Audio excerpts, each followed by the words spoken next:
Today 24 news सत्य परिस्थितीचा सविस्तर आढावा। अकोला जिल्ह्यातील बाळापूरमध्ये एका धक्कादायक प्रकरणानं संपूर्ण जिल्हा हादरलाय। लग्नाचा आमिष दाखवून कथित लैंगिक अत्याचार केल्याचा आरोप असलेल्या पोलीस कर्मचाऱ्यामुळे आत्महत्येचा प्रयत्न केलेल्या तरुणीचा तब्बल 42 दिवस उपचार सुरू असताना मृत्यू झालाय। या प्रकरणातील आरोपी पोलीस कर्मचारी अद्याप फरार असल्यानं नागरिकांमध्ये संतापाची लाट आहे।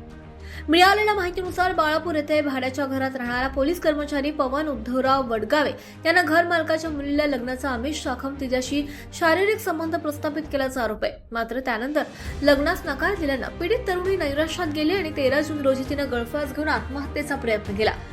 गंभीर अवस्थेत तिला अकोल्यातील रुग्णालयात दाखल करण्यात आलं। ती कोमामध्ये होती। तब्बल 42 दिवस मृत्यूशी झुंज दिल्यानंतर शनिवारी तिचा उपचारादरम्यान मृत्यू झाला। दरम्यान पीडितेचा मोबाईल अनलॉक केल्यानंतर आरोपी आणि पीडितेतील चॅट समोर आल्याचा दावा कुटुंबियांनी केलाय। त्यानंतर पीडितेच्या वडिलांच्या तक्रारीवरून बाळापूर पोलीस ठाण्यात आरोपी विरुद्ध पोस्कोसह विविध कलमान्वये गुन्हा दाखल करण्यात आलाय। मात्र गुन्हा दाखल होण्यापूर्वीच आरोपी फरार झाल्याचा आरोप असून 13 दिवस उलटून सुद्धा त्याला अटक करण्यात पोलिसांना यश आलेले नाही। त्यामुळे पोलिसांच्या तपासावर आता प्रश्नचिन्ह उपस्थित होते।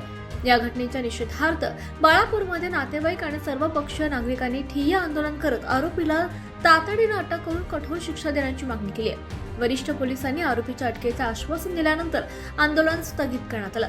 आरोपीच्या शोधासाठी विशेष पथके रवाना करण्यात आल्याची माहिती पोलिसांनी दिली आहे। या संवेदनशील प्रकरणातील पुढील घडामोडींवर सर्वांचं लक्ष लागलंय। मुंबई नांदेड अरे बाबा ऐका कायदेशीर प्रक्रिया करतोय। तुम्ही आरोपीला 4 पथक जर पाठवलेलं आहे, टीम निवडलेला आहे। ऐकून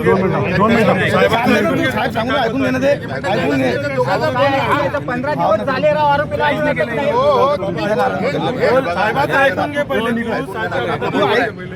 बरोबर आहे, ऐकून घ्या बरोबर आहे। त्याला आणल्याशिवाय आम्ही चेन पण आणि दुसरी गोष्ट त्याला ऐकून घ्या, त्याला आपण सस्पेंड केलेलं आहे आणि ज्या कायदेशीर प्रक्रिया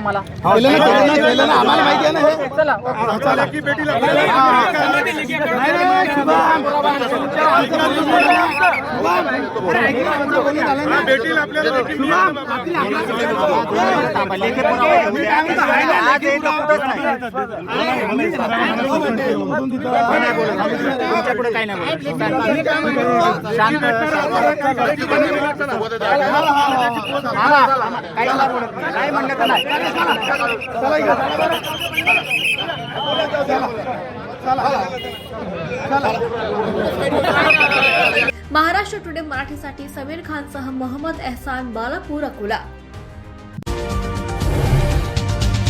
आजच महाराष्ट्र टुडे 24 न्यूजला सबस्क्राईब करा आणि सत्य परिस्थितीचा सविस्तर आढावा पहा।